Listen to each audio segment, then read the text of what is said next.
Friends, एक bipolar disorder से सफ़र कर रहे व्यक्ति के लिए एक मैरिड लाइफ का जो समय होता है, जब हम सोचते हैं कि कैसे एक बाइपोलर डिसऑर्डर से सफ़र करने वाला व्यक्ति अपनी मैरिड लाइफ को बैलेंस कर पाता है या नॉर्मली उसको जी पाता है, तो हमको बहुत कुछ सोचना पड़ता है। जिन भी घरों में जहां बाइपोलर डिसऑर्डर है किसी भी व्यक्ति को और उसकी मैरिड लाइफ के बारे में हम सोचते हैं तो हमें बहुत कुछ चीज़ें सोचनी पड़ती है। आज हम इसी टॉपिक पे बात करेंगे। बहुत इन्फॉर्मेटिव टॉपिक है। मैं doctor Dwarka, consultant psychologist and life coach. आज आपको मैं बताने जा रहा हूँ कि मैरिड लाइफ में जब व्यक्ति बाइपोलर डिसऑर्डर को सफ़र करता है तो क्या हम टिप्स ऐसे यूज़ करें कि हम उसको जो उसके मूड में स्विंग होता है बार बार, तो उसको उस स्थिति को हम कंट्रोल कर पाएँ और उसके बाद हम क्या स्टेप लें।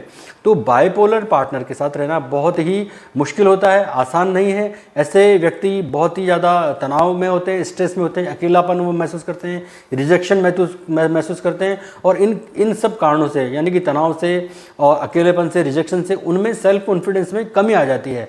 जब सेल्फ कॉन्फिडेंस में कमी आ जाती है तो जो उसके साथ जो लोग रह रहे हैं, जो चाहे उनकी फीमेल पार्टनर हो या और जो हो, तो उनके लिए सही ट्रीटमेंट देना और उनकी देखभाल करना बेहद ज़रूरी हो जाता है। और अगर वो इस तरह करते हैं, सही ट्रीटमेंट या उनकी देखभाल प्रॉपर होती है, तो उस व्यक्ति को जो कि बाइपोलर से सफ़र कर रहा है, चाहे वो मेल हो चाहे फीमेल हो, उनको इस स्थिति से उभारा जा सकता है। तो ये एक ऐसा विकार है, को मैं पहले ही इस डिसऑर्डर के बारे में डिटेल दे चुका हूं और इस वीडियो के एंड में भी मैं लिंक दे दूंगा कि बाइपोलर डिसऑर्डर के सिम्टम क्या होते हैं, किस तरह की एक्टिविटीज व्यक्ति करता है। तो ये एक ऐसा विकार है जिसमें व्यक्ति के मूड में बहुत तेज़ी से स्विंग होता है। बार बार कभी वो मैनिक स्टेज में आता है और फिर कभी वो जो है डिप्रेशन स्टेज में चला जाता है, तो उसके व्यवहार में बहुत तेज़ी से बदलाव आते हैं। ऐसे लोगों के साथ समय बिताना या उनके साथ नॉर्मली समय व्यतीत कर पाना बहुत पेचीदगी भरा होता है। बाइपोलर व्यक्ति न केवल अपने आप को प्रभावित कर देता है, नेगेटिवली अपने आप को प्रभावित करता है, बल्कि उसके साथ रहने वाले जितने भी लोग हैं और ख़ास करके उनके जो लाइफ पार्टनर हैं, उनको तो बहुत अधिक ही प्रभावित होना पड़ता है इस वजह से। तो उन पर बहुत अधिक प्रभाव पड़ता है। ऐसा व्यक्ति जो है इमोशनली बहुत वीक होता है, कमज़ोर होता है, तनावग्रस्त रहता है और उनमें जो है सेक्सुअल सेटिस्फेक्शन की स्थिति नॉर्मल नहीं हो पाती, यानी कि वो अनसेटिस्फाई रहते हैं। पैसों से संबंधित उनको परेशानियां रहती है। इस तरह इन सब चीज़ों से जब वो जूझ रहा होता है, यानी कि इमोशनली वीक होते हैं, सेक्सुअली अनसेटिस्फाई होते हैं, पैसों की कमियां होती हैं, तो ये सारी स्थितियां मिलकर उनके कॉन्फिडेंस लेवल को नीचे कर देती हैं और नीचे कर देती हैं तो उनमें वो फेजेस बार बार आने की स्थिति हो जाती है। अगर इस स्थिति में उनका पार्टनर उनको प्रॉपर हेल्प करे, उन स्थितियों में उनको फिजिकली, मेंटली, इमोशनली उनको सपोर्ट दें, तो ऐसी स्थितियां कम होने लगेंगी और इस स्थिति से वो बाहर निकाल पाने में उनकी मदद कर पाएगा। तो कुछ खास इस तरह के टिप्स हैं जिनको वो अगर यूज करे पार्टनर, तो क्या क्या टिप्स हैं आप ध्यान दीजिएगा। नंबर 1, पीड़ित जो है, यानी कि जिनको बाइपोलर डिसऑर्डर है, उनको आप सपोर्ट करें, उनको आप मेंटली, फिजिकली, इमोशनली सपोर्ट करें। पीड़ित व्यक्ति अपनी बात मनवाने के लिए, बाइपोलर जिसको होता है, वो अपनी बात मनवाने के लिए किसी भी हद तक जा सकता है, इसमें कोई दो राय नहीं है। क्योंकि वो अगर मैनिक स्टेज में होगा तो बहुत ज़्यादा गुस्सा करेगा, बहुत ज़्यादा जो है अग्रेसिवनेस उसमें आ जाएगी। तो इस स्थिति में वो उलझेगा, बहस करेगा। अगर उनका लाइफ पार्टनर भी उनसे उलझने लगेगा, बहस करने लगेगा, तो ये स्थिति नॉर्मल होने की बजाय ज़्यादा बढ़ जाएगी। तो ये ध्यान रखें कि सपोर्ट कैसे करना है। आप उनसे बिल्कुल ना उलझें, बिल्कुल भी उन पर गुस्सा अगर वो कर रहे हैं तो आप कुछ देर के लिए शांत हो जाएं, आप उनको सपोर्ट करें। आपको पता है कि उनको बाइपोलर डिसऑर्डर है, तो आप इस स्थिति में शांत हो जाएं, चुप रहें और स्थिति नॉर्मल होने का वेट करें। और इसके लिए आप उनका ध्यान भी रखें, ये बहुत ज़रूरी हो जाता है। तो इस तरह उनकी आप भावनाओं को नॉर्मल करेंगे, उनके मूड को नॉर्मल कर पाने में उनकी हेल्प कर पाएंगे। नंबर 2, माहौल को हल्का करें।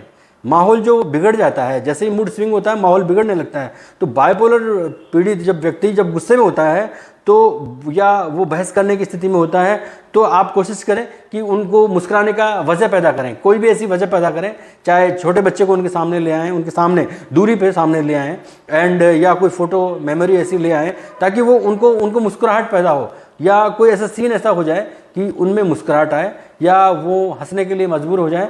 तो ऐसी स्थिति पैदा करें। ऐसी स्थिति पैदा करने पर व्यक्ति अपने मूड को नॉर्मल कर पाएगा, वो फेज निकल जाएगी और पीड़ित अपने आप को हल्का महसूस करेगा और वो शांत हो जाएगा। और इसके बाद जब वो शांत हो जाएगा, उसके बाद तो आप नॉर्मली जो बात होती है रूटीन में वैसे कर ही सकते हैं।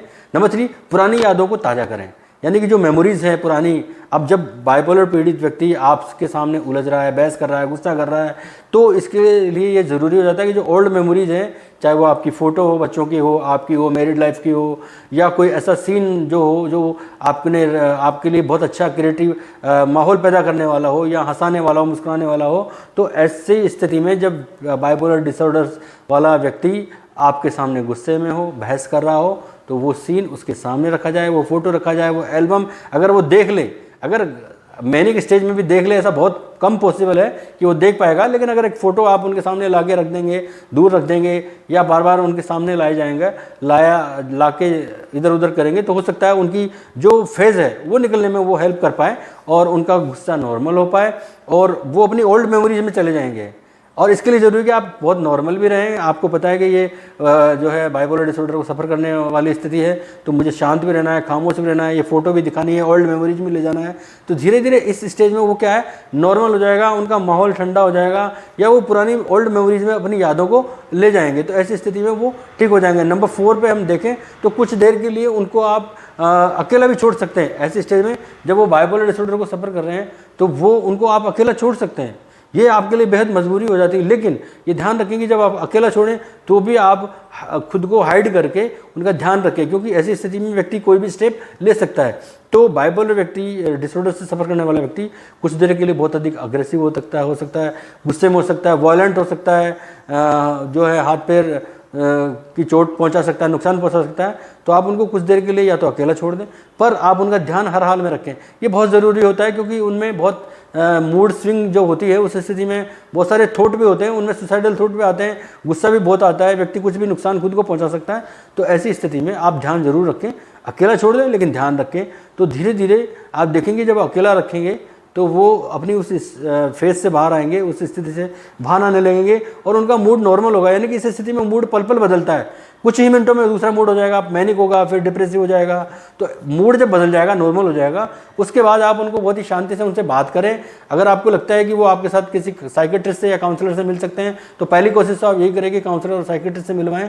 एंड उनकी मेडिसिन बहुत ज़रूरी हो जाता है कि डॉक्टर तय करेंगे कि उस स्थिति में उनकी मेडिसिन क्या हो, तो वो प्रॉपर चलनी चाहिए। का डॉक्टर उनके तरीके बताएंगे कि मेडिसिन उनको कैसे दी जानी चाहिए, जो देनी चाहिए डिप्रेशन की स्थिति में, और वो दवा उनकी रेगुलर होनी चाहिए। अगर साइकेट्रिस्ट काउंसलर से अगर काउंसलिंग सेशन अरेंज करते हैं तो वो भी आपको लेना चाहिए, ताकि वो उनकी जो प्रॉब्लम है उनको नॉर्मल कर पाए। ये बहुत ज़रूरी है, मेडिसिन एंड उनकी काउंसलिंग बहुत ज़रूरी है। तो इस स्टेज में आप लाने की स्थिति पैदा करें ताकि वो नॉर्मल हो जाएं। इस तरह आप अपने एक जो मैरिटल रिलेशन में जो बाइपोलर से पीड़ित व्यक्ति होता है उसको बहुत ही नॉर्मल कर सकते हैं, या उनकी उस स्टेज से उनको बाहर लाने पाने में मदद कर पाएंगे। इस तरह आपकी लाइफ भी अच्छे से निकलेगी और आप उनको मेडिकली, क्लिनिकली, साइकोलॉजिकली हेल्प कर पाएंगे। तो ये आज मेरा वीडियो था। इसमें अगर कोई और जानकारी चाहिए तो आप कमेंट कर सकते हैं, आप इस पर डिस्कस कर सकते हैं, बात कर सकते हैं। कमेंट सेक्शन में आके कमेंट करें। धन्यवाद दोस्तों, नमस्कार।